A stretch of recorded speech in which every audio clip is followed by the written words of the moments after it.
Bismillahirrahmanirrahim. Assalamualaikum warahmatullahi wabarakatuh.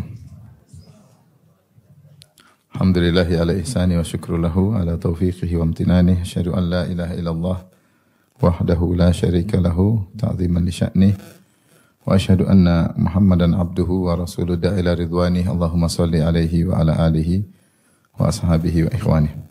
Ibu-ibu yang dirahmati oleh Allah Subhanahu wa taala, pada kesempatan kali ini kita akan bahas suatu hadis yang diriwayatkan dari Thauban radhiyallahu anhu. Beliau berkata, "Lamma nazala fil fiddati wadh-dhahabi ma nazal."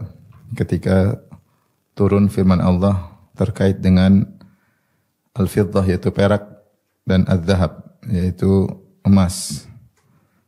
Qalu, maka para sahabat berkata, "Fa ayyul mali nattakhidh?" Maka harta apa yang kita ambil ya Rasulullah? Atau harta apa yang kita ambil? Para sahabat berdiskusi.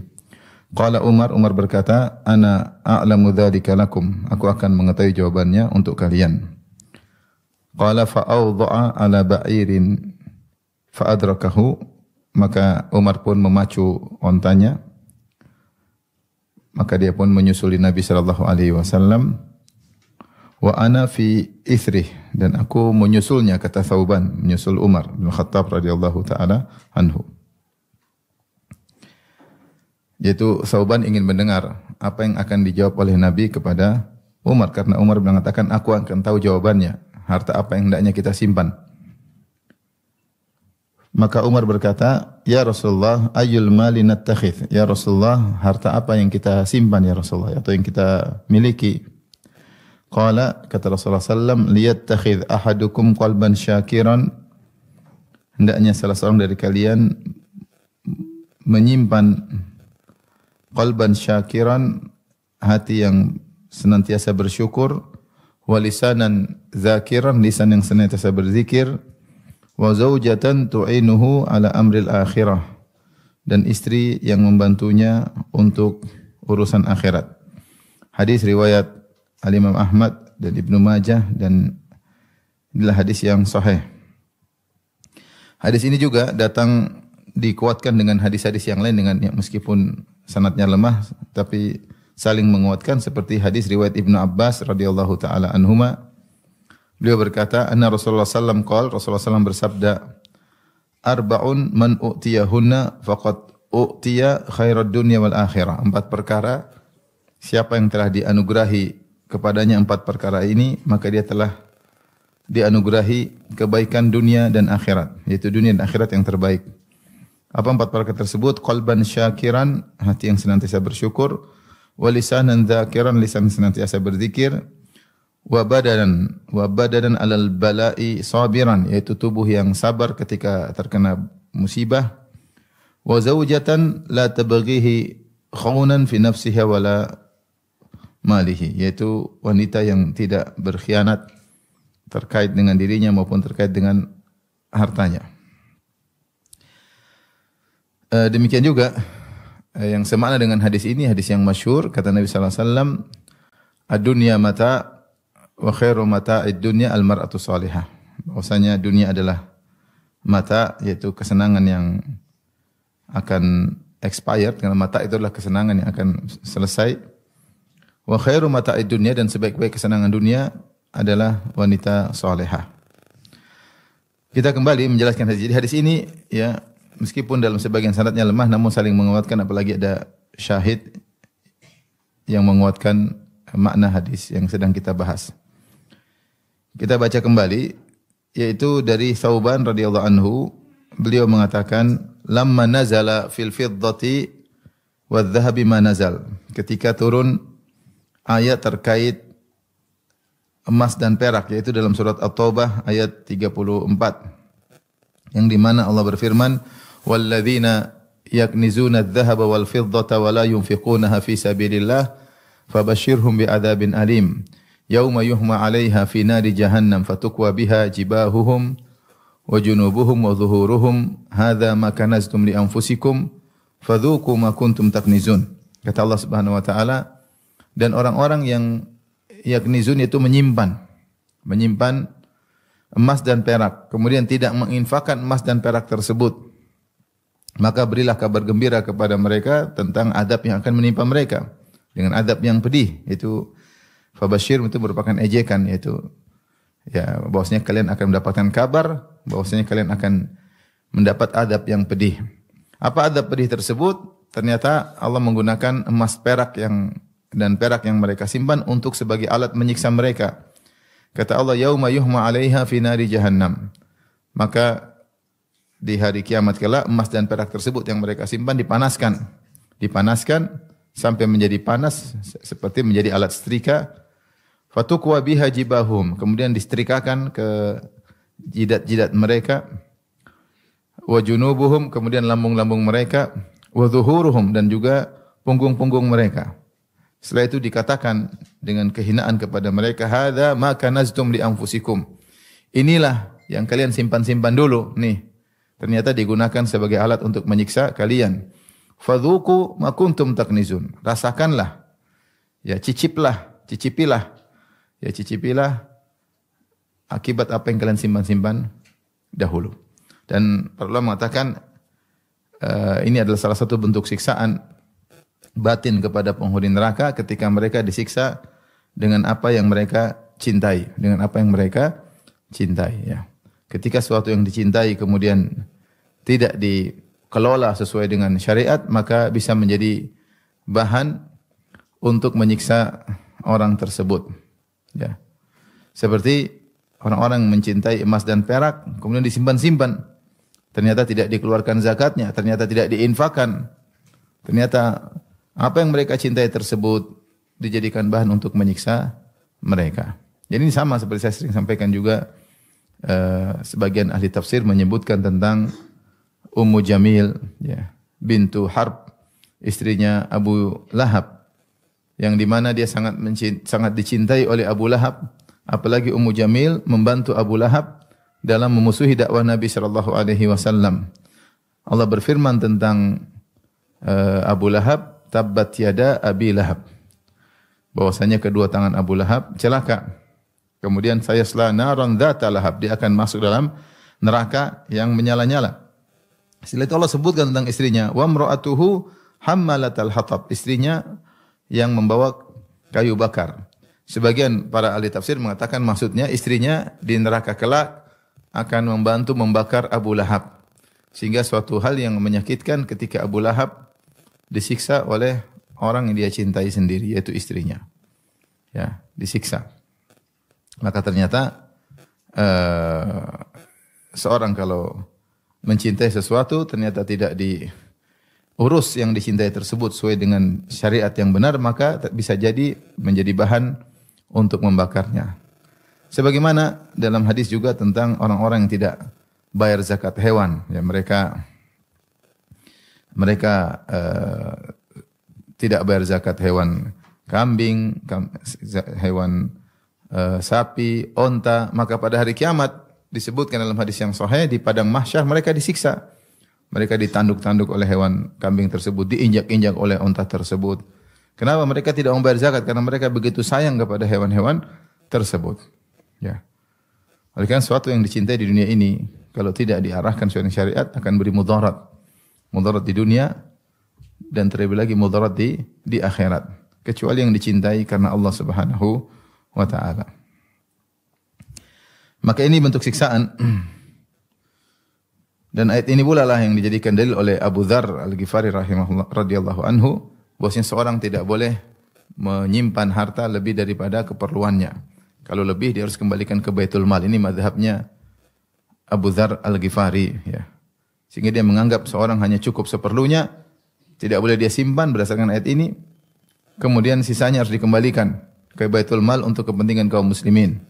Namun yang benar bahwasanya siapa yang sudah bayar zakat, maka dia bebas daripada ancaman siksaan terkait dengan emas dan perak, ya. Terkait dengan emas dan perak. Jika sudah dibayar zakat maka sudah selesai.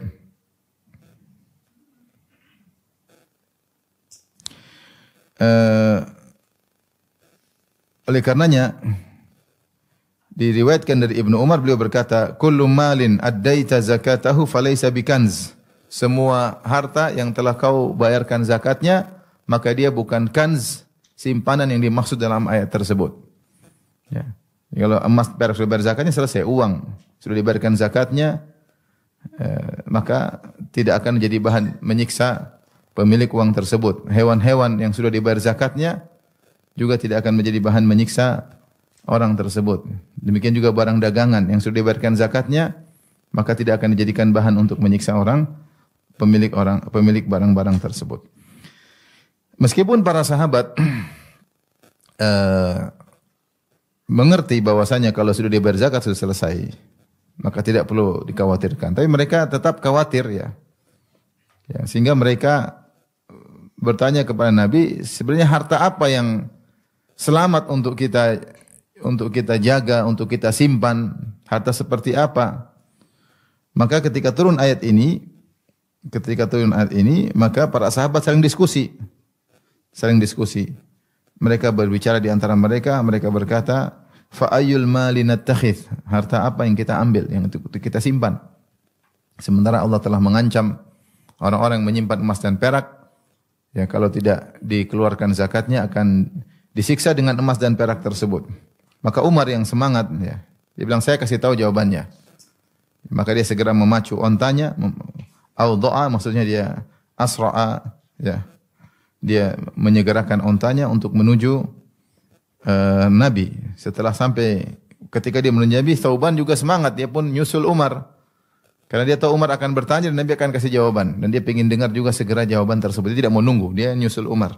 Padahal Umar bilang tunggu, saya ke Nabi saya akan kasih tahu. Tapi Thauban radhiyallahu anhu menyusul Umar. Kemudian Umar bertanya, wahai Rasulullah, ya, ayul mali nattakhidh? Harta apa yang kita simpan agar kita selamat? Ternyata Rasulullah SAW beri jawaban dengan jawaban yang luar dugaan. Rasulullah SAW tidak menyebutkan harta berupa harta materi, tetapi harta maknawi. Rasulullah SAW berkata, liyattakhidh ahadukum qalban syakiran. Hendaknya seorang mengambil, yaitu menyimpan qalban syakiran, hati yang senantiasa bersyukur. Jadi kalau punya hati bersyukur dijaga. Jangan jaga emas perak, jaga hati yang bersyukur dijaga. Walisanan dzakiran, yang kedua lisan yang senantiasa berzikir. Yang ketiga wa zaujatan tu'inuhu ala amril akhirah, istri yang membantunya untuk urusan akhirat. Ternyata ini yang disuruh oleh Rasulullah SAW untuk sebaik-baik simpanan yang dijaga oleh seorang muslim, bermanfaat bagi dia di dunia dan juga di akhirat. Dan tadi sudah kita sebutkan dalam riwayat yang lain, Rasulullah SAW mengatakan arba'un man u'tiyahunna faqad u'tiya khairat dunya wal akhirah. Ya, 4 perkara siapa yang diberikan seorang mendapatkan 4 perkara tersebut, maka dia telah diberikan kebaikan dunia dan kebaikan akhirat. Dunia yang terbaik dan akhirat yang terbaik. Maksud saya harta ini, yang harta maknawi ini, harta abstrak ini, bukan hanya bermanfaat di akhirat saja, tapi di dunia juga bermanfaat. Makanya Rasulullah mengatakan arba'un man u'tiyahunna faqad u'tiya khairat dunya wal akhirah. 4 perkara siapa yang diberikan kepadanya 4 perkara ini, dia telah mendapatkan dunia yang terbaik dan akhirat yang terbaik. Yaitu qalban syakiran, hati yang senantiasa bersyukur, lisan senantiasa berzikir, wanita yang tidak berkhianat, salah satu tambahan yaitu badanan alal bala'i sabiran, yaitu orang sabar ketika ditimpa dengan musibah atau ujian. Taib, kita bahas tentang isi hadis ini ya. Rasulullah memberikan ya ini komparasi bahwasanya kebanyakan orang semangat mengumpulkan emas dan perak. Siapa sih yang tidak semangat mengumpulkan emas dan perak? Bahkan orang-orang kaya sekarang sudah malas dengan duit karena duit mengalami inflasi. Maka mereka sibuk mengumpulkan emas. Mereka sekarang simpan bukan simpan mata uang lagi karena mengalami inflasi. Banyak di antara mereka mengumpulkan, nyimpan emas batangan ya. Emas batangan, emas kalau kita mungkin emas lidian, emas kecil-kecil. Kalau mereka emas batangan ya. Kenapa? Karena harga emas terus naik. Jadi semua orang suka dengan emas. Laki-laki, perempuan suka dengan emas. Perempuan suka dipakai, laki-laki suka dikumpulkan emas tersebut. Betapa semangat seorang bekerja siang malam demi untuk mengumpulkan batangan-batangan emas. Atau yang mewakili emas yaitu uang. Siapa sih yang tidak senang dengan punya uang, kumpul uang? Kita aja kalau punya uang, kita nggak lihat, cuma lihat di mana? Di ATM, lihat nominalnya, bahagia kalau banyak. Lihat, alhamdulillah banyak.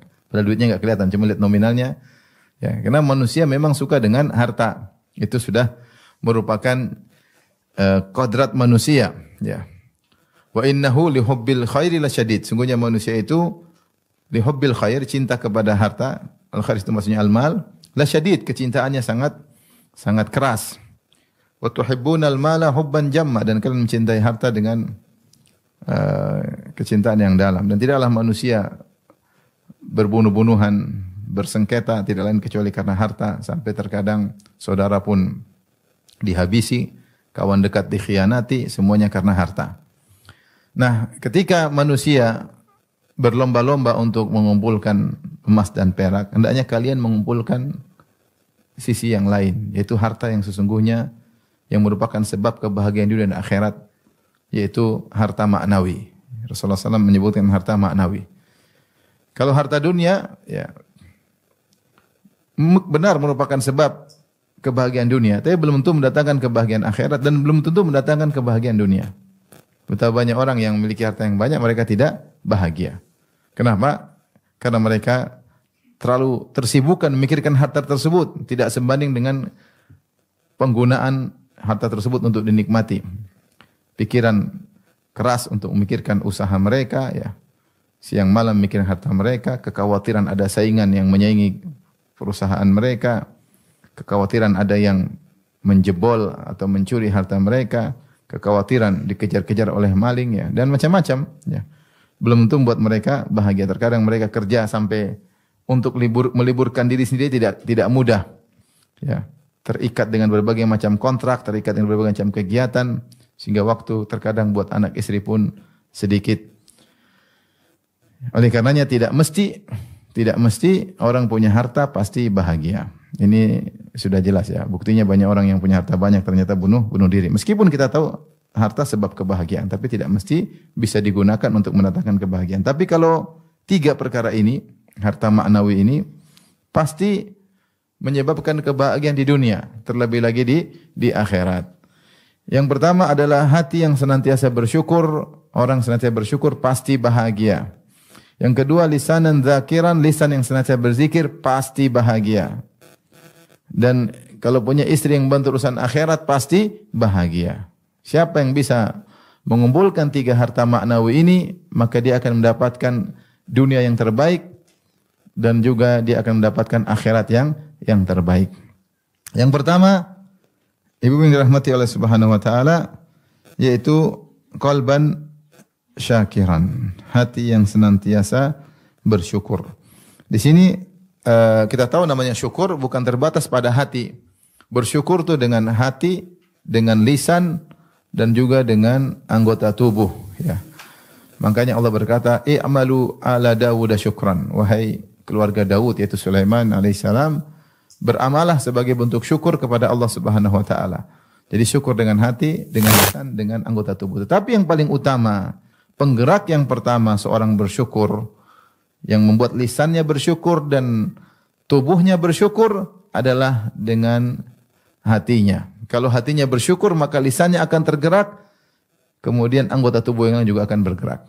Oleh karena Rasulullah SAW menyebutkan poros utama itu hati, qalban syakiran, hati yang bersyukur. Sini Rasulullah SAW kemudian juga mendatangkan dengan isim fa'il qalban syakiran, dan sebenarnya mengatakan isim fa'il lebih kuat daripada fi'il mudhari', lebih kuat daripada fi'il mudhari'. Benar, fi'il mudhari' Rasulullah tidak mengatakan qalban yashkur, tapi Rasulullah mengatakan qalban syakiran.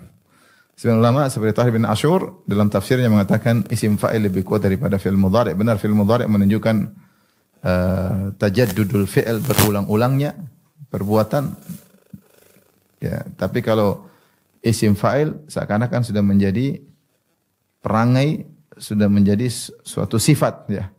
Makanya ketika Allah mengatakan tentang orang-orang yang bertakwa, surga kata Allah, "Uiddat lil muttaqin", segeralah menuju surga yang seluas langit dan bumi yang Allah siapkan bagi orang yang bertakwa. Siapa orang bertakwa? Kata Allah, alladzina yunfiquna fis sarra'i wad dharra. Orang yang berinfak dalam kondisi lapang maupun dalam kondisi susah. Ini Allah menggunakan fi'il mudhari'.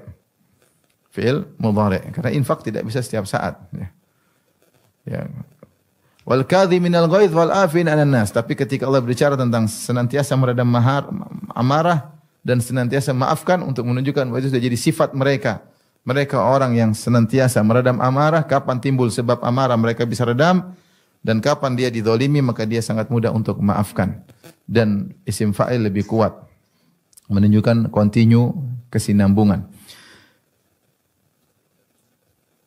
Kalau mudhari' menunjukkan tajaddud, berulang-ulang. Kalau isim fa'il menunjukkan continue, berkesinambungan, dan kesinambungan lebih kuat daripada pengulangan.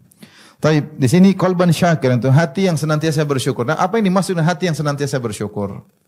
Hati yang senang bersyukur memenuhi beberapa sifat. Yang pertama dijelaskan oleh Ibnu Qayyim rahimahullahu taala, tidaklah seorang bisa bersyukur kecuali memenuhi beberapa perkara. Yang pertama, dia harus bisa mengenali nikmat-nikmat Allah. Kalau dia tidak mengenali nikmat-nikmat Allah, maka dia tidak akan mensyukuri. Maka perlu bagi seorang hamba duduk, sebenarnya apa sih nikmat yang saya rasakan? Dia harus mengenali nikmat-nikmat sehingga dia bisa bersyukur. Kalau dia tidak mengenali nikmat, dia tidak bersyukur. Ya. Seperti kalau kita apa nikmat yang kita rasakan banyak. Kita nikmat iman, nikmat Islam, nikmat kesehatan, nikmat keamanan, nikmat ketenangan, nikmat keluarga, nikmat anak, nikmat istri, nikmat rumah, nikmat kediaman, nikmat bisa belajar, nikmat bisa ibadah, ya. Nikmat bisa bercengkerama dengan kawan-kawan, itu nikmat. Nikmat tidak bermusuhan sama orang lain, ya. Nikmat bisa nyaman dengan tetangga, ya. Nikmat dapat anak yang berbakti, ya. Istri yang soleha, ya. Apalagi cantik jelita, Masya Allah. Nikmat. Jadi nikmat banyak sekali. Jadi tahap pertama agar hati kita bisa bersyukur, kenali nikmat tersebut. Alhamdulillah saya punya suami, banyak orang enggak punya suami. Meskipun suami saya dibelah dua. Kok dibelah dua? Ternyata poligami. Tapi banyak orang yang tidak punya suami. Alhamdulillah suami saya mungkin biasa-biasa, tapi dia setia. Banyak orang suaminya selingkuh. Kalau kita bicara nikmat banyak sekali. Anak saya mungkin agak nakal-nakal dikit, tapi banyak orang nangis enggak punya anak. Jadi kenali nikmat keamanan. Nikmat keamanan luar biasa. Ketika tidak bisa kita bicara tentang nikmat keamanan kecuali kepada orang-orang yang tinggal di daerah konflik. Saya ngobrol sama orang Palestina, dia bilang Indonesia itu luar biasa, stabil. Dia ini nikmat luar biasa. Dia kalau ngomong serius. Kalau kita aman-aman biasa-biasa aja karena kita tidak tinggal di daerah konflik. Orang yang tinggal di daerah konflik ketika hidup di tanah air kita benar-benar merasa aman, merasa bahagia. Karena namanya ketakutan itu luar biasa, bikin gelisah orang. Jadi kenali nikmat-nikmat, baik nikmat terkait dengan agama maupun nikmat terkait dengan dunia. Nikmat banyak sekali. Makanya Rasulullah SAW mengajarkan kita untuk salat duha supaya kita ingat nikmat. Salah satu nikmat duniawi adalah nikmat sendi-sendi yang nyaman. Ala kulli sulama minan nasi ya sadaqah. Ya, setiap pagi maka wajib bagi seorang mukmin mensedekahkan nikmat atas segala sendi yang dia rasakan. Ya. Kita ada 360 sendi dan kalau kita bangun tidur sendi enak semua, ini adalah nikmat kata Nabi sallallahu alaihi wasallam. Di antaranya ya wa yujizu an kulli dzalika kullihi rak'atani yarka'uhuma fi dhuha. Jadi dia syukuri dengan bertasbih, dengan beramal saleh, di antaranya dengan salat 2 rakaat di waktu duha, maka dia mensyukuri nikmat sendi-sendinya yang nyaman. Jadi kita harus renungkan nikmat-nikmat tersebut. Saya pernah cerita ada seorang dia sedih, berkeluh kesah, maka gurunya datang kepada dia, disuruh bawa 2 kertas. Coba kau tulis kesengsaraan yang kau rasakan, 1 kertas. Yang 1 kertas tulis kenikmatan yang kau rasakan.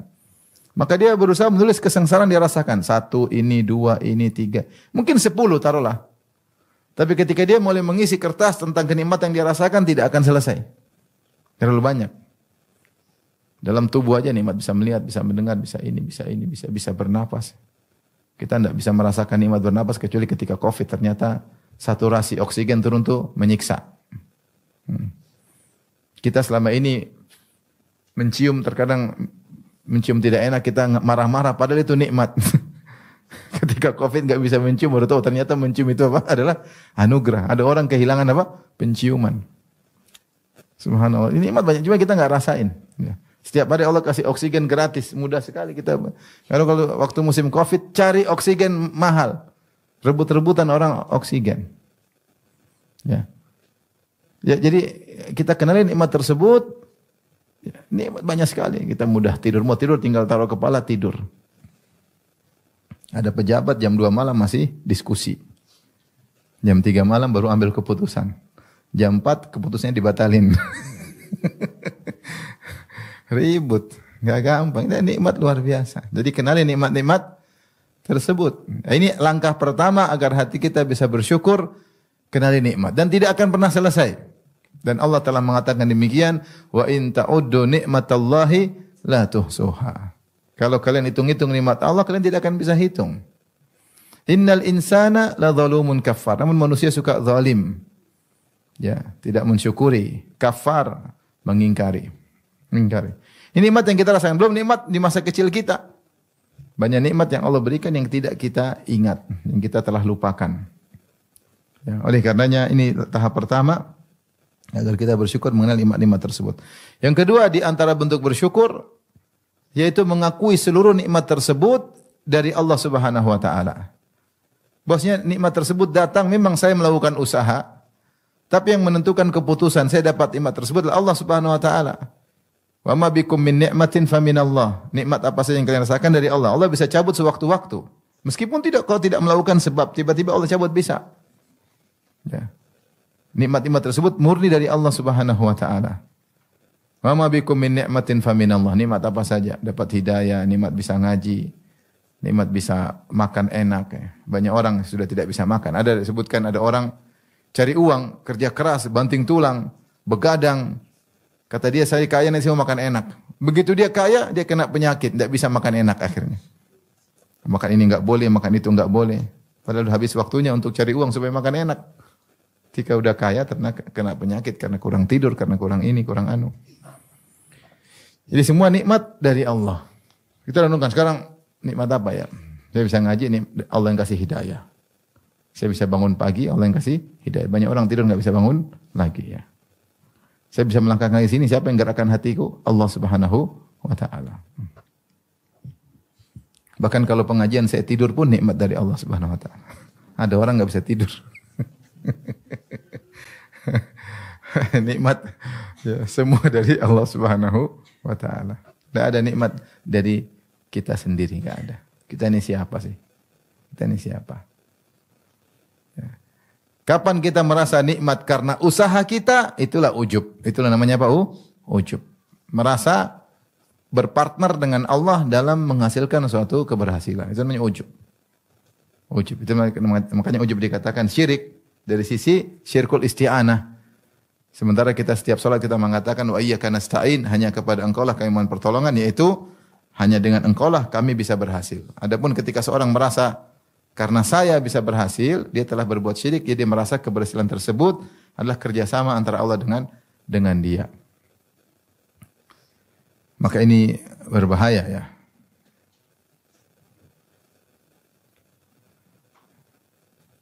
Oleh karenanya kita harus tahu semua nikmat dari Allah. Di antaranya kita mengucapkan alhamdulillah atas segala kenikmatan. Ini yang kedua. Yang ketiga, ibu yang dirahmati Allah Subhanahu wa taala, ketika kita dapat nikmat, kita enggak boleh merasa saya memang berhak dan pantas, itu enggak boleh. Kapan kita merasa kita berhak dan pantas, kita enggak bersyukur. Karena bilang ya, kadang-kadang saya kerja ya Allah harus kasih gaji, gampangnya demikian. Memang benar Allah menjanjikan pahala dunia dan akhirat, tapi tidak boleh seorang merasa pantas. Apa kepantasanmu? Apa yang kau sudah lakukan? Allah tidak butuh engkau. In ahsantum ahsantum li anfusikum, berbuat untuk dirimu. Man ihtada fa innama yahtadi li nafsihi wa man dhalla fa innama yadhillu 'alaiha. Siapa yang dapat hidayah untuk dia, bukan untuk Allah Subhanahu wa taala. In tashkuru fa innallaha ghaniyyun ankum. In syakartum siapa yang bersyukur untuk dia sendiri. Faman yashkur fa innama yashkuru li nafsihi. Siapa yang bersyukur dia untuk dirinya sendiri. Jadi jangan pernah merasa bahwasanya saya karena ibadah saya pantas. Enggak ada. Apa yang buat masalah ibadah kayak gitu juga. Salat masih pikiran kemana-mana ya. Tidak khusyuk. Puasa katanya jaga pandangan, ternyata masih nonton medsos.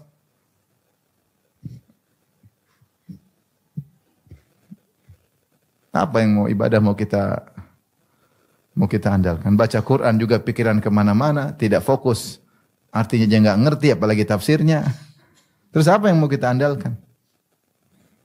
Sedekah saja masih mau cerita-ceritain sedekah kita. Dakwah saja terkadang merasa bangga dengan dakwahnya. Masih apa yang mau kita banggakan? Jadi kapan kita merasa saya memang pantas dapat nikmat tersebut, ya ini mengurangi kesyukuran. Syukur itu kita merasa nikmat murni dari Allah. Saya sebenarnya tidak pantas tapi Allah Maha baik, Allah berikan kepada saya. Kalau kita hanya pantas karena saya pintar, karena saya rajin, orang lebih pintar banyak daripada kita. Sekarang subhanallah dengar cerita, kemarin teman saya, ini cerita aja. Teman saya dia buka cari supir di Depok, dia orang Depok. Buka apa namanya? Lamaran. Yang ngelamar apa? Ada yang S2, ada yang S3. Subhanallah. Cuma gaji berapa? Gaji 4 juta paling. Jadi orang pintar-pintar belum tentu ya, membuat dia menjadi kaya raya, belum tentu. Banyak pengalaman juga belum tentu menjadikan kaya raya. Ada orang pengalamannya banyak, pengalaman jadi anak buah terus. Tidak pernah jadi pengalaman jadi bos. Jadi kapan kita merasa saya pantas, itu berarti kita kurang syukur. Kadang orang membagi, oh ini memang saya tidak pantas. Oh ini kalau memang saya pantas. Itu dia sudah mengurangi syukurnya. Dia harus merasa dalam segala nikmat yang dia dapatkan dia tidak pantas. Murni kebaikan Allah Subhanahu wa taala. Baru hatinya menjadi hati yang bersyukur. Yang ketiga. Yang keempat, supaya pandai bersyukur. Sering lihat ke bawah hati ini agar bersyukur. Itu yang Rasulullah mengatakan, la tanzuru ila man fawqakum walakin inzuru ila man asfala minkum fa innahu ajdaru alla tasdaru nikmatallahi alaikum. Jangan lihat ke atas, sering lihat ke bawah. Jangan lihat mobil mewah, rumah mewah. Lihat ke bawah, banyak orang tidak punya tempat tinggal, banyak orang lebih sakit, banyak orang lebih susah. Kita jalan di rumah-rumah petak kasihan, rumah kecil. Jadi saya lewat di daerah Jakarta, sekitar Jakarta, ada rumah. Rumah ini kos-kosan mahasiswa dulu, mereka masih mahasiswa. Kecil. Kata kawan saya, Ustadz ini sekarang jadi rumah keluarga. Jadi kecil karena dia nikah situ, anaknya akhirnya satu kamar itu buat istrinya, anaknya, dulunya cuma dibuat dia sendiri. Subhanallah, tinggal seperti itu. Kasihan ya. Artinya banyak orang yang susah itu masih dia masih ngekos, banyak orang tidak bisa ngekos, numpang di keluarga sini, numpang keluarga sana. Melihat ke bawah, oh ya susah. Mana musim hujan saya lewat naik mobil, lihat orang jual gorengan ngelamun, hujan keras nggak ada yang beli. Maksudnya lihatlah di bawah banyak orang susah. Dengan gitu kita jadi bersyukur. Makanya kalau istri susah bersyukur, ajak ke orang-orang susah. Jangan bawa ke rumah orang kaya, nanti dia lupa diri. Bahwasanya suaminya miskin, dia lupa. Dibawa ke orang miskin, sehingga dia tahu diri. Anak-anak juga demikian, bawa ke anak kecil yang kerja-kerja, anak kecil yang susah, yang ngais-ngais makanan di sampah-sampah. Dan itu masih ada, masih kelihatan. Lihat ke bawah, agar hati ini pandai bersyukur. Jika 4 perkara ini kita lakukan, maka hendaknya kita bersyukur. Dan yang terbaik adalah sebagaimana contoh para nabi, mereka mensyukuri segala hal seperti Allah berfirman tentang Nabi Ibrahim alaihissalam, syakiran li an'umih. Senantiasa bersyukur atas segala nikmat-nikmat yang Allah berikan kepadanya. Kata Asy-Syaukani, an'um adalah wazan af'ul untuk jam'ul qillah, yaitu untuk jamak yang sedikit, yang kurang dari 10. Isyarat bahwasanya Ibrahim alaihissalam tidak hanya mensyukuri nikmat-nikmat yang besar, bahkan nikmat-nikmat kecil pun dia syukuri. Demikian Nabi Nuh alaihissalam. Allah mengatakan innahu kana 'abdan syakura, sungguhnya adalah hamba yang pandai bersyukur, selalu bersyukur. Syakur, sifat mubalaghah, sigah mubalaghah lismil fa'il. 'Abdan syakura, hamba yang senantiasa bersyukur. Disebut dalam ahli tafsir, di dalam tafsir bahwasanya Nuh alaihissalam kalau pakai sendal dia mengatakan segala puji bagi Allah, seandainya Allah tidak memberikan saya sendal, saya tidak bisa berjalan pakai sendal. Kalau dia pakai baju, dia muji Allah, alhamdulillah yang telah memberikan saya baju. Kalau Allah tidak berkehendak, kalau berkehendak saya tidak bisa pakai baju. Alhamdulillah saya makan. Kalau Allah tidak berkehendak, kalau Allah berkehendak mungkin saya tidak bisa makan. Sehingga mereka para nabi mensyukuri nikmat-nikmat yang kecil-kecil. Ya. Datang sebagai riwayat tentang sifat Nabi sallallahu alaihi wasallam melihatnya lemah dalam Syama'il Muhammadiyah. Rasulullah SAW tidak melihat kepada nikmah tapi kepada al-mun'im, kepada sang pemberi nikmat tersebut. Ini dari Allah Subhanahu wa taala. Oleh karenanya kalau ingin bahagia, ya, meraih bahagia dunia, jadilah orang yang pandai bersyukur. Dan sudah kita tahu bahwasanya siapa yang bahagia, orang bahagia itu orang qanaah. Orang qanaah itu orang yang bersyukur. Kapan kita mencapai derajat qanaah berarti kita bersyukur. Makanya saya nukil dalam buku saya yang baru, insyaallah sebentar lagi terbit, tentang syarah bait-bait khairin nisa. Ya, kajian yang ditranskrip. Di antaranya tentang cerita sejarah Syekh Muhammad Al-Amin Syinqiti rahimahullahu taala. Yang dia datang dari Mauritania, negara yang miskin. Kemudian dia tinggal di Arab Saudi. Dan dia punya modal. Ditanya modal Anda apa? Ya saya kata qanaah. Punya modal apa? Qanaah. Sehingga beliau orang yang sangat zuhud. Semua apa yang dia kalau ada diberikan oleh pemerintah Arab Saudi dia bagi-bagikan kepada murid-muridnya. Ya. Bahkan ketika dia cetak buku ada hasilnya dia bagikan kepada murid-muridnya. Dia tidak pernah mikirin dunia. Kenapa dia punya modal ketika dia datang dari Mauritania, dari Syinqit sampai ke Arab Saudi, satu qanaah ini bilang kanzun la yafna, yaitu harta yang tidak pernah sirna, yaitu qanaah. Bagaimana orang bisa qanaah? Ketika dia bersyukur kepada Allah Subhanahu wa taala. Makanya di antara hamba yang terbaik wa qanna Allahu bima a'ta. Allah menjadikan dia qanaah dengan apa yang Allah berikan kepadanya. Maka inilah sebab kebahagiaan dunia apalagi terlebih di akhirat ya. Karena kita qanaah itu bukan berarti kita enggak dapat apa-apa dari Allah, dapat di akhirat. Kita qanaah ngelihat ke bawah, kita bersyukur, mensyukuri nikmat Allah. Ya kita dapat pahala di akhirat dan pahala bersyukur pahalanya besar. Oleh karenanya latih diri kita untuk bersyukur dengan hati. Ini yang paling utama, bersyukur dengan hati. Jangan ngomong dengan lisan saya bersyukur tapi hati ini enggak bersyukur, enggak qanaah. Ya. Yang pertama qalban syakiran, yang kedua lisanan dzakiran. Lisanan dzakiran itu lisan yang suka berzikir. Dan ini karena pertanyaan para sahabat, ya ayu malin nattakhidh? Ya Rasulullah, harta apa yang kami ambil, kami simpan? Maka ini harus dijaga. Hati yang pandai bersyukur ini harus dijaga, jangan dirusak. Di antara yang merusak hati ini sehingga tidak jadi bersyukur, terlalu lihat ke atas, salah pergaulan, lihat ke sana kemari. Ya, terlalu melihat banyak kemewahan, terlalu melihat banyak kesenangan sehingga tidak menjadi hati yang bersyukur. Tadinya bersyukur jadi berubah. Jadi berubah, ya. Salah berteman, temannya selalu pamer-pamer kesenangannya. Ya, salah berteman, selalu update status. Jalan-jalan ke luar negeri sama suami, update status. Dia lihat, aduh, saya kapan ke luar negeri? Ya. Cuma paling banter cuma ke Jakarta, ke Bandung, ke Tegal. Kapan saya pergi ke Paris?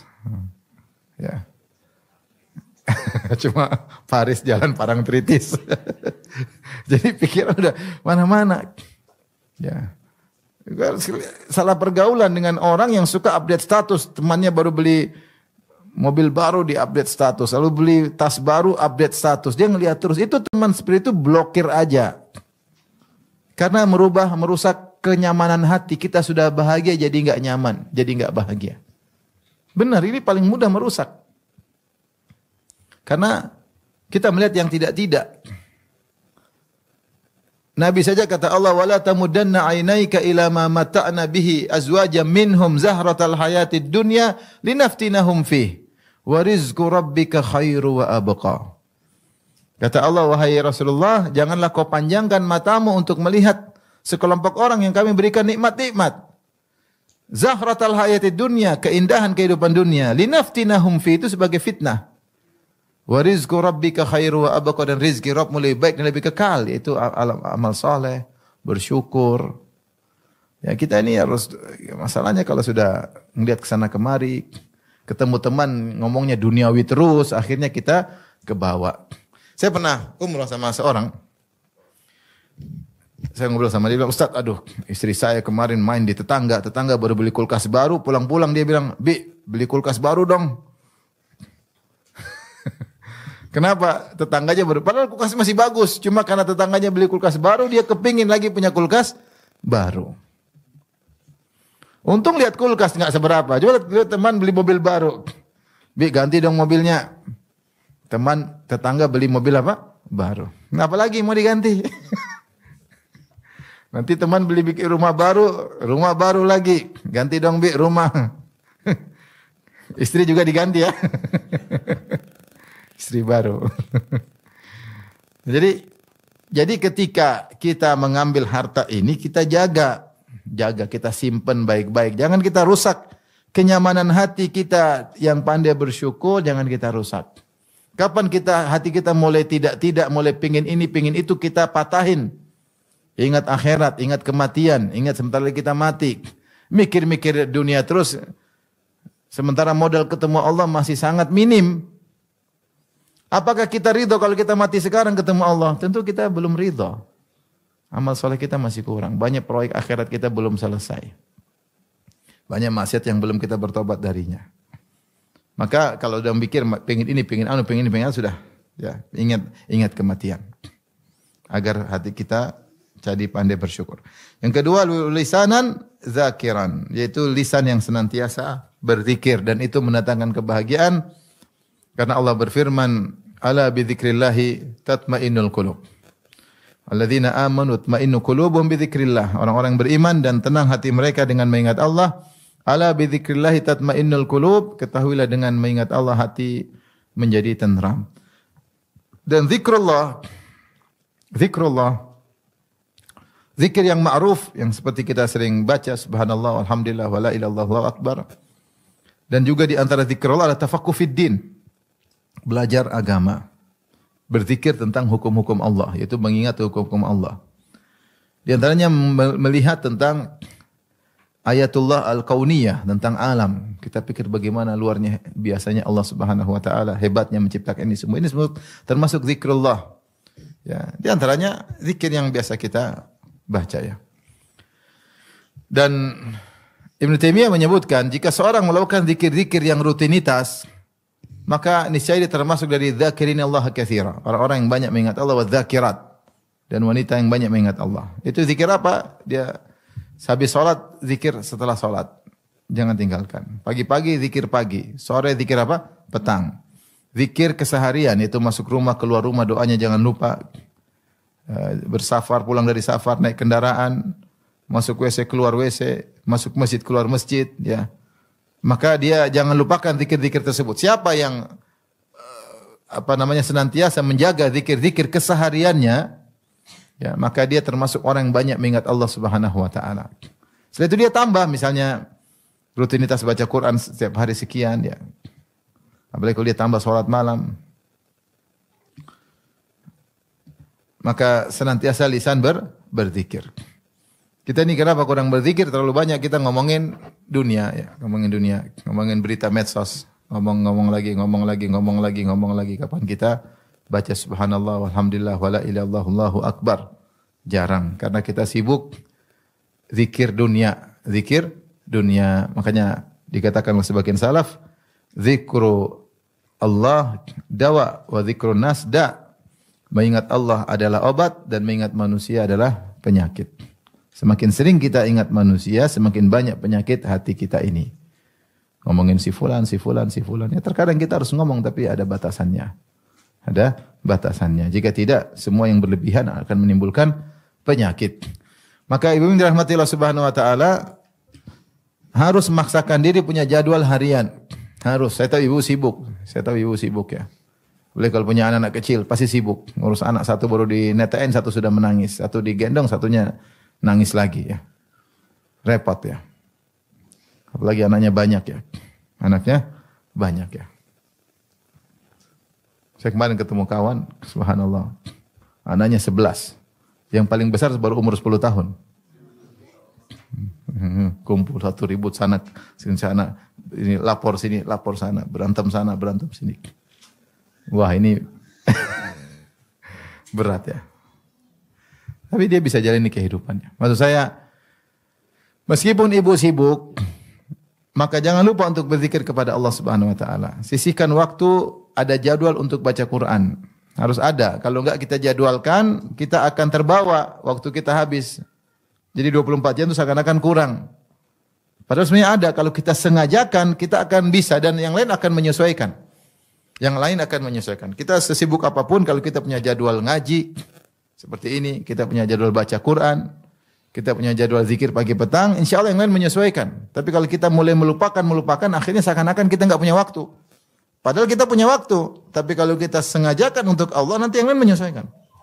Yang lain menyesuaikan. Pokoknya harus kita jadwalin, saya punya waktu untuk baca Quran, untuk zikir, untuk ngaji, untuk baca tafsir, itu semua bentuk zikir.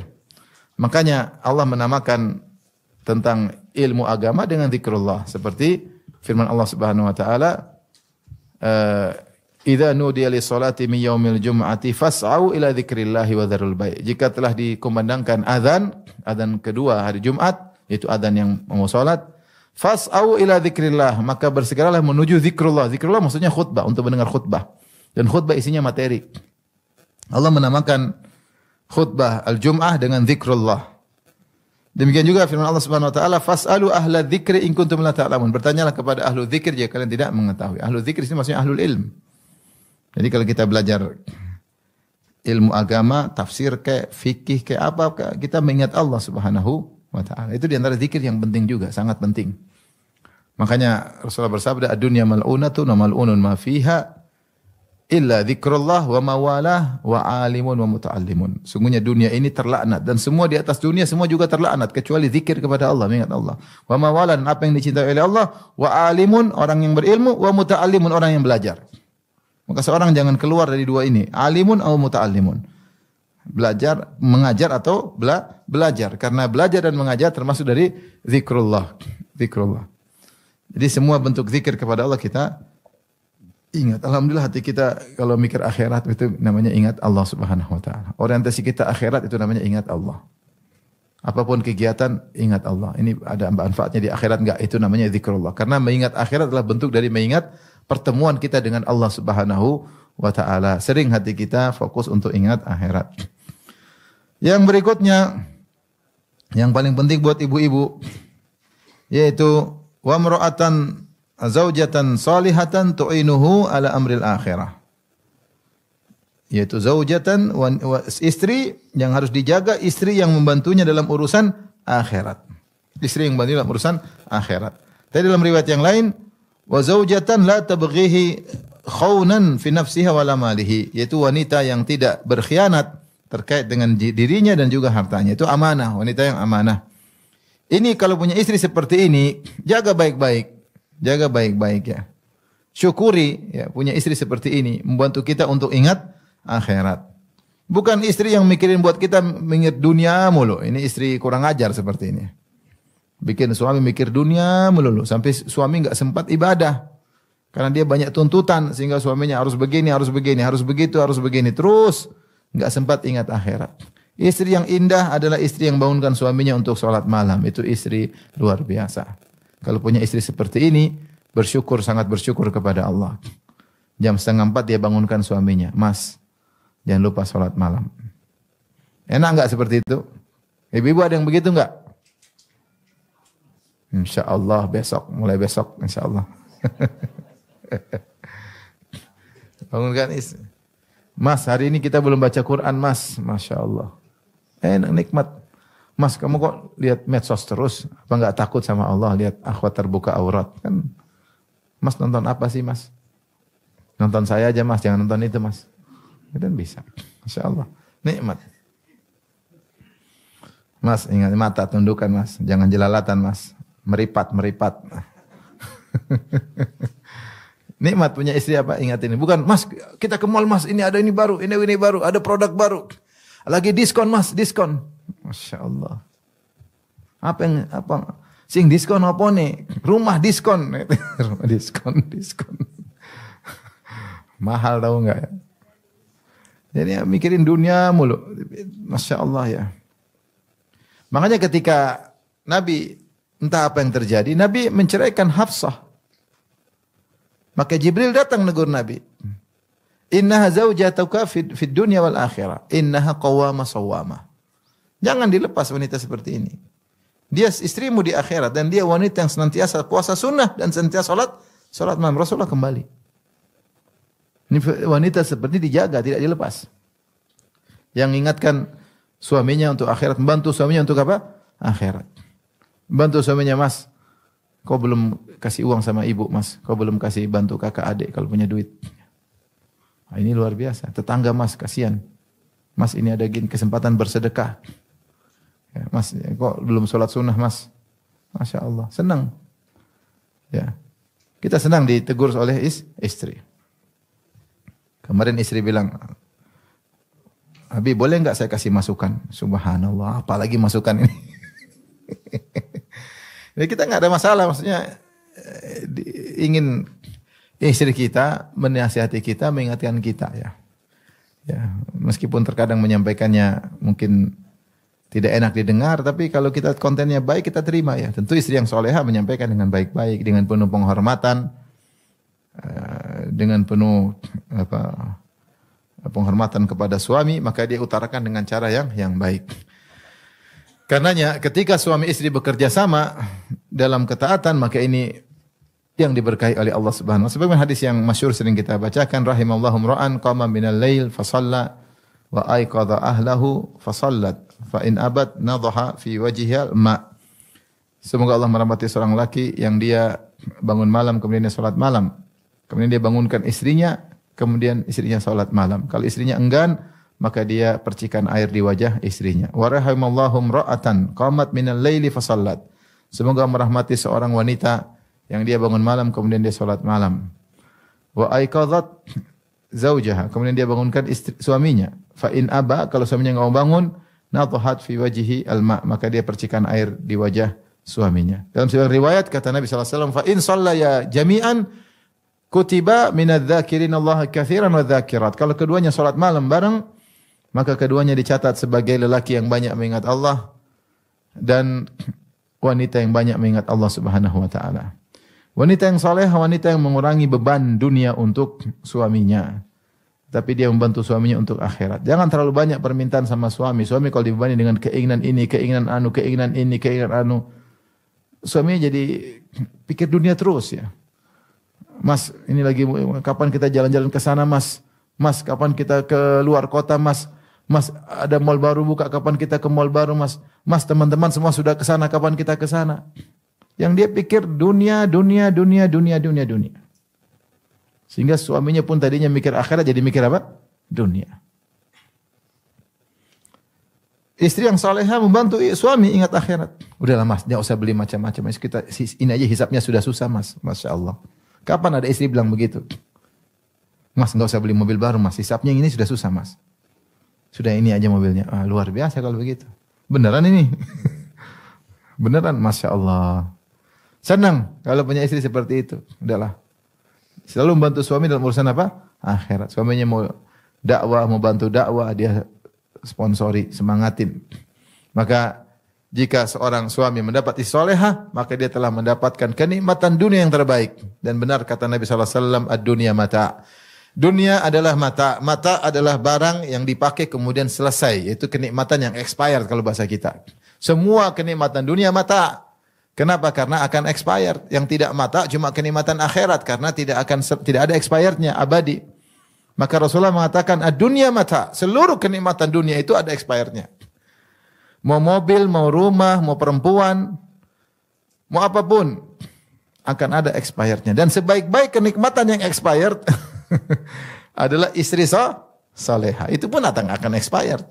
Dia akan meninggal atau kita akan meninggal terlebih dahulu. Kata sebagian ulama, berarti kebalikannya, seburuk-buruk kenikmatan dunia adalah istri yang kurang ajar. Jadi kalau punya istri soleha, seakan-akan ada surga di rumah. Tapi kalau istri yang kurang ajar, seakan-akan ada pintu neraka di rumah. Itu pintu neraka kita bawa ke kamar. Tiap hari ngomel, nggak bersyukur, ngingatin dunia, banyak tuntutan hidup ini, maunya ke salon mahal, maunya jalan-jalan aja, ngabisin duit, tidak pernah berterima kasih kepada suami, tidak menghormati keluarga suami, nggak ngurus anak-anak yang diurusin teman-temannya, lihat HP melulu, punya akun sampai 10, Instagram akunnya 3, Facebook 2, YouTube ada 2, akunnya banyak, akun palsunya banyak, langganan akun Instagram tas baru, langganan kosmetik, langganan macam-macam, grupnya grup ini, grup anu, grup ini. Otaknya dunia semua. Otaknya dunia. Ini adalah neraka. Neraka dunia. Kalau seorang suami punya istri seperti ini, aduh, kasihan suami tersebut. Dia akan ke bawah. Apalagi kalau dia cinta sama istrinya berlebihan, sudah, dia akan ke bawah. Kasihan. Jadilah istri yang bukan membantu suaminya untuk akhirat, tapi istri yang bantu suaminya untuk ke neraka jahanam. Sibuk mikirin dunia, akan dia tinggalkan dunia tersebut. Tapi harta yang terbaik yang harus kita jaga adalah istri yang mengingatkan kepada akhirat. Semoga ibu-ibu sekalian bisa menjadi wanita yang selalu ingat akhirat. Amin. Mengingatkan suami kepada akhirat. Qanaah dengan apa yang Allah berikan. Ya. Meringankan beban kehidupan suami. Kata Nabi SAW, aktsarun nisa'i barakatan aisaruhunna mu'nah. Wanita yang paling banyak keberkahannya, yang paling ringan biayanya. Meskipun hadis ini terkait dengan mahar, tapi sebenarnya ulama mengumumkan sebagaimana mahar dia tidak merepotkan suaminya, dalam kehidupan keseharian pun dia tidak merepotkan suaminya. Maintenance-nya sedikit. Sebagian wanita mau nikah dengan saya harus 40 juta per bulan. Ada yang begitu? Ada. Teman saya nggak jadi maju tuh. Dia maju berapa? Dia minta 40 juta per bulan. Ada yang 30 juta, 50 juta. Salah pergaulan kalau begini. Ya. Yang wanita solehah yang tidak membebani apa? Suaminya. Karena orientasinya ada apa? Akhirat. Segala keputusannya dibangun di atas orientasi akhirat. Demikian saja, ibu yang dirahmati Allah Subhanahu wa taala yang saya sampaikan. Semoga kita semua bisa memiliki harta yang indah ini, qalban syakiran, hati yang senantiasa bersyukur, lisanan zakiran, lisan yang pandai bersyukur. Dan kalau wanita, suami yang selalu ingatkan akhirat. Kalau laki, istri yang selalu ingatkan apa? Akhirat. Wallahu ta'ala alam bisawab. Wabillahi taufiq. Assalamualaikum warahmatullahi wabarakatuh.